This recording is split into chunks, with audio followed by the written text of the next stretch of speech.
Hello friend, हमारे YouTube channel पे आपका स्वागत है। मेरा नाम आनंद है।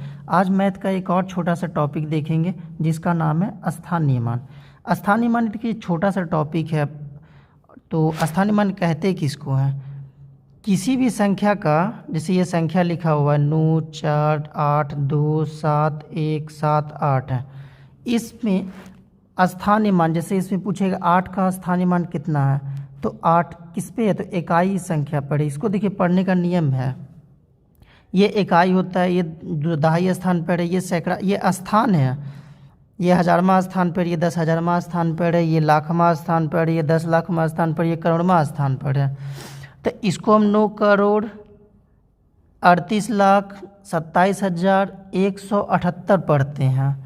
अब जैसे पूछेगा 8 का स्थानीय मान कितना है, तो भैया ये 8 किसके इकाई स्थान पर है, तो इससे 1 से गुना करते हैं तो ये 8, इसका 8 का स्थानीय मान पूछेगा कितना है, तो वो 8 है। अब पूछेगा 7 का स्थानीय मान कितना है, तो 7 का कितने में कौन सा स्थान पर है, ये दहाई, दहाई का 10 होता है, तो ये 70 है। इसका स्थानीय मान कितना हो जाता है, 70 हो जाता है। 1 का पूछेगा स्थानीय मान कितना है, 1 गुना है सैकड़ा, सैकड़ा पे 100, तो ये कितना हो जाता है, 100 हो जाता है। 7 का पूछेगा इसी तरह से, तो ये 7 का कितना है, 7 गुना 1000 पर है, तो ये हो जाता है 7000 हो जाता है। इसका पूछेगा 2 का स्थानीय मान कितना है, तो 2 गुना 10,000 पर है, तो 10,000 यानी 4 शून्य, तो 2 पे 4 शून्य, ये हो जाता है स्थानीय मान। अब पूछेगा 9 का कितना हो जाता है स्थानीय मान, तो 9 लिख करके कितना शून्य स्थान, 1, 2, 3, 4, 5, 6, 7, 7 शून्य आप दे सकते हैं। इसी में एक आता है 2, 2, 4, 2, 6, 1, 7। इसी पे आता है एक जातीय मान।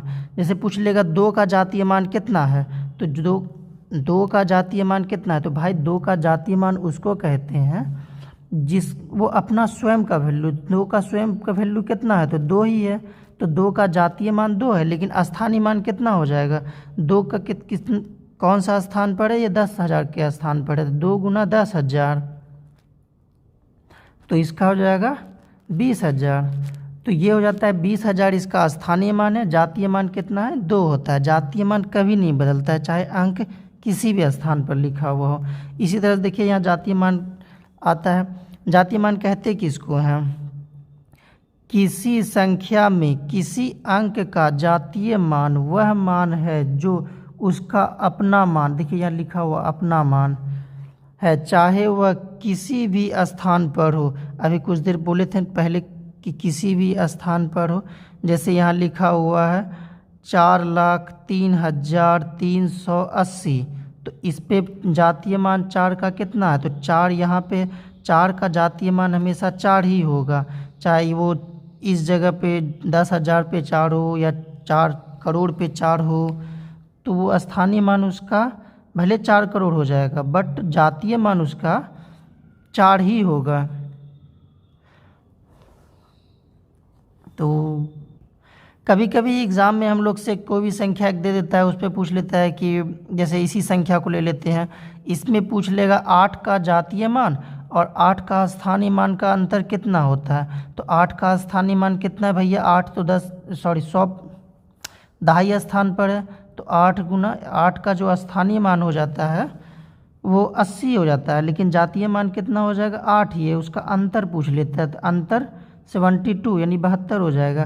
कभी कभी जातीय मान और स्थानीय मान का योग पूछ लेगा, ये कितना हो जाएगा, 88 हो जाएगा। चलिए अब नेक्स्ट पे चलते हैं। अब आता है जातीय मान तो हो गया, अब आ जाता है प्राकृतिक संख्या किसको कहते हैं। प्राकृतिक संख्या बच्चा में पढ़ते थे, गिनती की संख्या को प्राकृतिक संख्या कहते हैं, तो वही अभी भी पढ़िए, गिनती की संख्या को प्राकृतिक संख्या कहते हैं। लेकिन प्राकृतिक संख्या हमेशा 1 से चालू होता है, 1, 2, 3, 4, 5, 6, ये इस तरह से चालू होता है प्राकृतिक संख्या। वे संख्या जिनसे वस्तुओं की गणना की जाती है प्राकृतिक संख्या कहलाती है। 1 हो गया, 2 हो गया, 3 हो गया, 4 हो गया, ये इन्फिनिटी तक जाती है। इसको n से प्रदर्शित करते हैं। शून्य को प्राकृतिक संख्या नहीं मानते हैं। शून्य जो होता है वो प्राकृतिक संख्या नहीं आता है कि ऐसे नहीं प्राकृतिक संख्या बोले भैया शून्य से गिनना चालू कर दिए, 0, 1, 2, 3, 4, तो ये प्राकृतिक संख्या नहीं होता है। अगर शून्य लगा दीजिएगा तो वो पूर्ण संख्या हो जाएगा। नीचे दिया गया है और कहता है प्राकृतिक संख्या धनात्मक होती, प्राकृतिक संख्या हमेशा धनात्मक होगी, ऐसा नहीं है कि, और सबसे छोटी प्राकृतिक संख्या एक होती है, एक से छोटी प्राकृतिक संख्या नहीं होगी। अगर एक से छोटा जाएंगे तो जीरो होगा, उसके बाद फिर -1 -2 होता है, तो -1 -2 प्राकृतिक संख्या नहीं है, सिर्फ प्लस में रहेगा तो ही प्राकृतिक संख्या होगा। आप पूर्ण संख्या तो बोलते हैं, प्राकृतिक संख्या में अगर शून्य को शामिल कर लिया जाता है तो वह पूर्ण संख्या बन जाता है। 0 1 2 3 4 5 6 ये भी इन्फिनिटी तक जाएगा। इसको डब्लू हॉल नंबर बोलते हैं, तो हॉल नंबर में फर्स्ट लेटर डब्लू आता है, तो इसको बड़ी डब्लू से डिनोट किया जाता है, ना कि छोटी डब्लू से। एक छोटी डब्लू मत लिखिएगा, बड़ी डब्लू लिखिएगा। अब आ जाता है पूर्णांक। इसमें पूर्णांक कहते हैं, पूर्णांक संख्या में ऋणात्मक संख्या भी शामिल होगा, धनात्मक संख्या भी शामिल होगा और जीरो भी शामिल होगा। जैसे यहाँ एग्जांपल देख लीजिए, -4 -3 -2 -1 फिर जीरो, फिर 1 2 3 4 ये इन्फिनिटी तक जाएगा, ये माइनस इन्फिनिटी तक जाएगा। इसमें जीरो भी शामिल होता है, माइनस भी शामिल होता है और प्लस भी शामिल होता है। ठीक, तो ये इसको इंटीजर बोलते हैं, इसलिए इसको आई, बड़ी आई से डिनोट करते हैं। इसका संकेत होता है, यहाँ एग्जांपल देख लीजिए, अगर आई पॉजिटिव बोलेगा तो 1 2 3 4 पॉजिटिव में लेंगे, जिसको धनात्मक पूर्णांक कहेंगे। आई निगेटिव -1 -2 -3। अगर आई निगेटिव बोलेगा इंटीजर निगेटिव में लिखिए तो -1 -2 -3 लिखिएगा, उसमें भी जीरो का शामिल नहीं कीजिएगा। यदि पॉजिटिव में बोलेगा इंटीजर लेने के लिए, यानी पूर्णांक संख्या बोलेगा पॉजिटिव में लेने के लिए, तो आप प्लस वाला लीजिएगा, 1 2 3 4 5 लीजिएगा, ना कि जीरो ले लीजिएगा। जीरो नहीं लेना है, जीरो जब तक नहीं बोलेगा लेकिन तब तक नहीं लीजिएगा। शून्य ना तो धनात्मक है ना ही ऋणात्मक है। शून्य जो संख्या है वो धनात्मक भी नहीं है ना ही ऋणात्मक होता है। 0 1 2 3 4 को ऋणोत्तर पूर्णांक, मतलब इसको ऋणोत्तर पूर्णांक नॉन नेगेटिव इंटीजर कहते हैं। और उसी तरह माइनस हो जाता, -4 -3 -2 -1 जीरो तक जाते हैं तो इसको धनोत्तर कहते हैं, नॉन पॉजिटिव इंटीजर कहते हैं। अब आते हैं सम संख्या। सम संख्या किसको कहते हैं? भैया कल भी बताए थे आपको कि वो संख्या जो 2 से पूर्णतः विभाजित होता हो उसे सम संख्या कहते हैं, या फिर उसके इकाई स्थान पर 0 2 4 6 8 हो जाता है। जैसे देखिए ये 36 है, 36 में 6 आ जाता है तो ये सम संख्या हो जाएगा। जैसे 48 में 8 हो जाता है, ये भी सम संख्या होता है।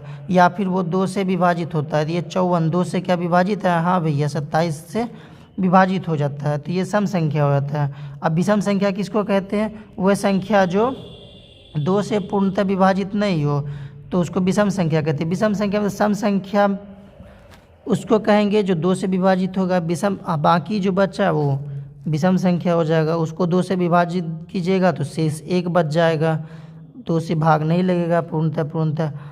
तो विषम सबसे छोटी विषम संख्या कौन सा है? तो 1 है।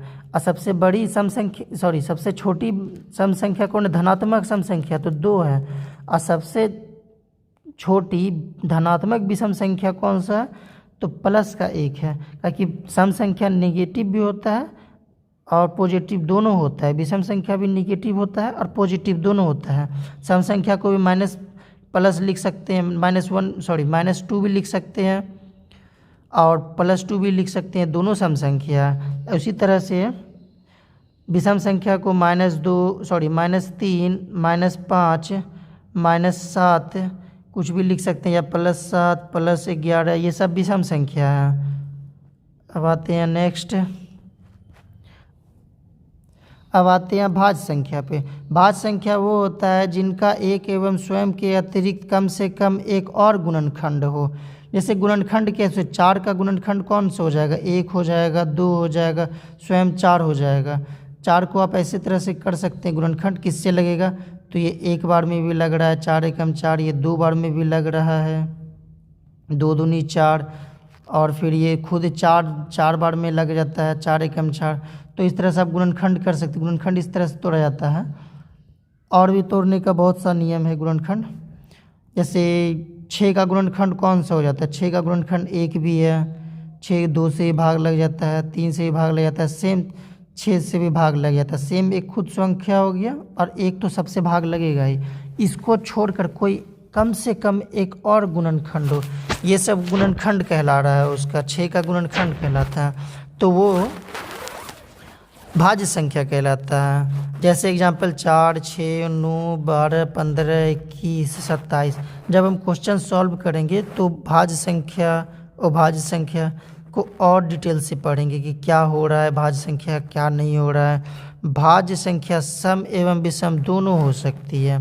जैसे सम, जब 15 विषम हो जाता है, 12 सम संख्या हो जाता है, तो सम संख्या भी हो सकता है भाज्य संख्या, विषम संख्या भी भाज्य संख्या हो सकता है। और आते हैं एक अभाज्य संख्या। अभाज्य संख्या किसको कहेंगे? सबसे ज़्यादा एग्जाम में इसी से क्वेश्चन आता है, अभाज्य संख्या से ही। अभाज्य संख्या उसको कहेंगे जिसका एक और स्वयं के अतिरिक्त कोई और गुणनखंड ना हो।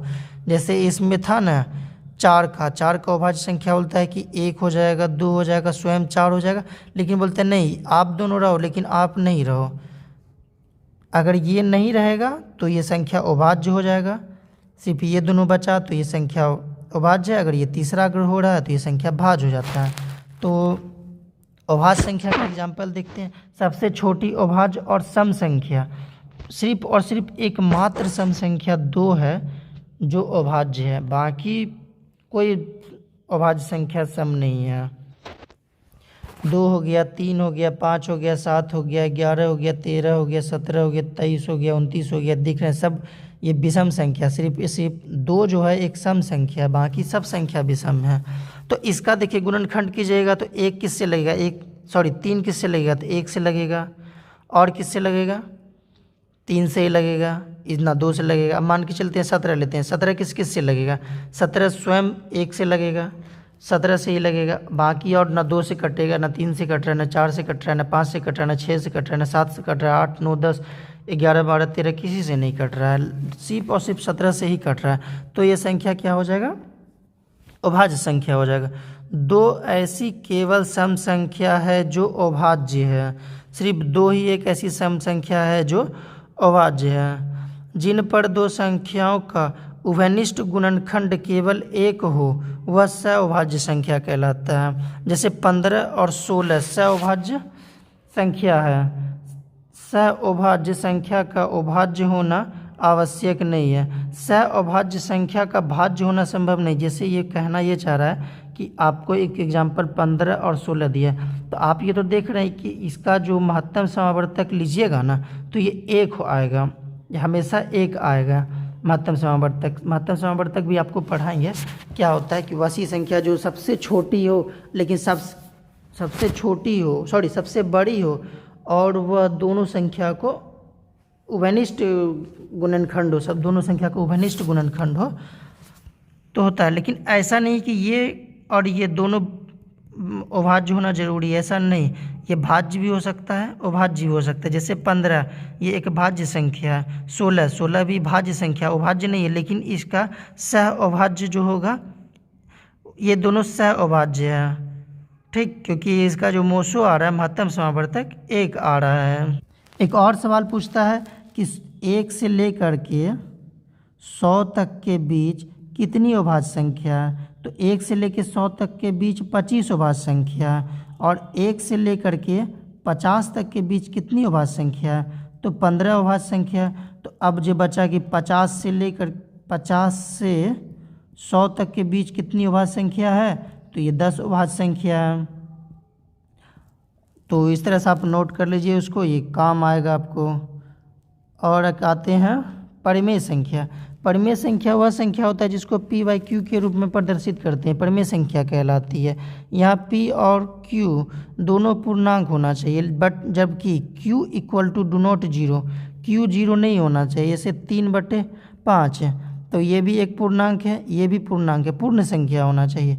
अब ऐसे लिख देते 3/0, तो ये देखिए p/q के रूप में है, बट लेकिन q इक्वल टू बोलता है कि 0 नहीं होना चाहिए, लेकिन यहाँ तो q का मान 0, इसको हम अंश बोलते हैं और इसको हम हर बोलते हैं, तो ये हर कभी भी 0 नहीं होना चाहिए। तो ऐसा जो रहेगा अंश बटे हर के फॉर्म में रहे बट हर कभी जीरो नहीं रहे तो उसको हम पूर्णांक संख्या कहते हैं। प्रत्येक पूर्णांक संख्या एक परिमेय संख्या, उसको हम परिमेय संख्या कहते हैं। उसको क्या बोलते हैं? परिमेय संख्या। प्रत्येक पूर्णांक संख्या एक परिमेय संख्या है। पूर्णांक संख्या क्या है? परिमेय संख्या। प्रत्येक पूर्णांक संख्या एक परिमेय संख्या। जैसे पूर्णांक संख्या क्या बोले थे? 5 बोले थे, 6, 7, 8, 9, 0 से स्टार्ट होता है ना, तो इसके बटे में हमेशा एक है, हर में हमेशा एक छुपा हुआ रहता है, बट जबकि हम उसको लिखते नहीं हैं। ठीक है, आगे देखते हैं। वो परिमेय था, अब पढ़ते हैं। वो परिमेय, जैसे भाज्य था तो भाज्य था, परिमेय है तो वो परिमेय है। वो परिमेय संख्या किसको बोलते हैं? इसको p/q के रूप में नहीं व्यक्त किया जा सकता है, वो परिमेय संख्या कहलाता है। p/q के रूप में इसको व्यक्त नहीं कर सकते, नहीं लिख सकते हैं।